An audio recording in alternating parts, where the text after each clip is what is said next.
Greetings and salutations and welcome to Illegitimate Legends, the show I like to talk about some of the more unusual League of Legends builds, and today we are taking a look at an AP Zac build. This build, or rather my doing of a video on this build, was inspired by Uberdanger's video, which you can watch here. I'll even show you a quick clip because it's kind of fantastic. Oh my god, I'm gonna get him. Yes, bitches! Oh, oh bitch! Oh, bitch! Bitch! What the ultimate bitching! Oh damn, son. Where is my You have penna? your stacks now. You have your stacks Where's now. Varus?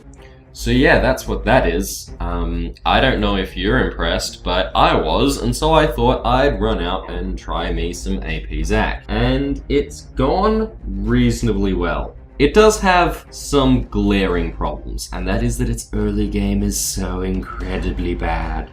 Jungling is an option which will help you deal with that, and you can go for ganks and such, but it's not how I did it. I played from the mid lane to let people who were jungling and were likely to have a more potent early jungle than me, you know, have their more potent early jungle than me. So I rolled into mid game, and all week I fought Yasuo, and at first I lost repeatedly, and then I realized that melee champions don't work out against Zac because he just punches them every time they go to trade. And then again, and again, and again to make sure that he wins the trade. Dodge the thrust, punch the face.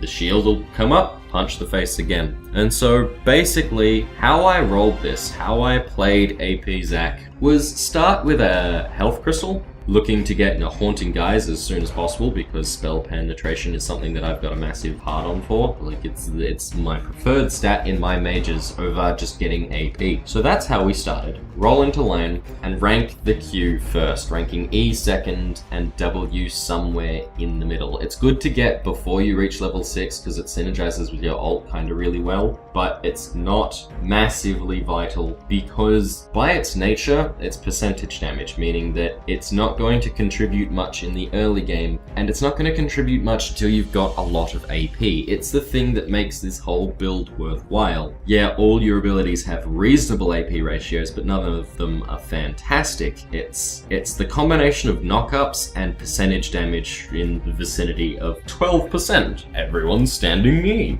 So it's a matter of not losing your early game too much. You are not particularly potent in the early stages, and that's something that you're going to have to learn to face on your own. Learn particularly the counters to whatever you're up against. High engage is going to be a problem for you, and so I wouldn't ever recommend taking something like this in the top lane. However, taking this in mid does work because it's unlikely that they've got super high engage. It can happen, but massive amounts of engage aren't common, and you can typically out-poke if their poke is short range. If their poke is long range, good luck, have fun, but probably GG. And try for the late game. Once you're in the late game, consider a Medjai's Soul Stealer. That's not an item that I would recommend for anyone under most circumstances, but Zac's got this amazing passive where he just doesn't die, and that's kind of a good thing. And so if you can combine that with a Medjai's Soul Stealer to make sure that you don't lose stacks and you're building up stacks every team fight, yeah, you're looking at getting a good win. And essentially your end game plays, when it's in the massive team fights only stage, becomes pounce on the enemy, do as much damage as humanly possible, die and scatter, and then let your team mop up. If you've got enough AP, there won't be anything for them to mop up. And that's circumstantial. You die very, very quickly, but at the same time your damage output is all AoE and really, really strong. Like, absurdly strong.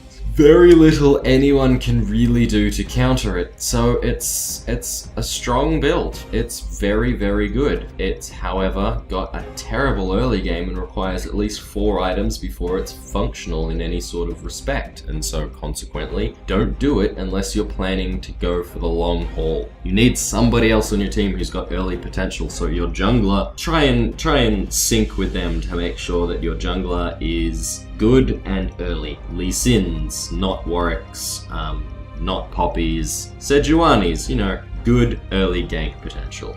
Once you've got all that going for your team, you can probably pull out the win. That's really all there is to it. Thank you all for watching. Go subscribe to Uber Danger purely because he let me use his footage in my video, and I think that's a good guy thing to do. So go and watch that video. There's links all over the place. You probably noticed. And subscribe to him. He makes very good content. He's better than me. Basically me if I had editing skills. Thank you all for watching, and I will see you next time. Good night.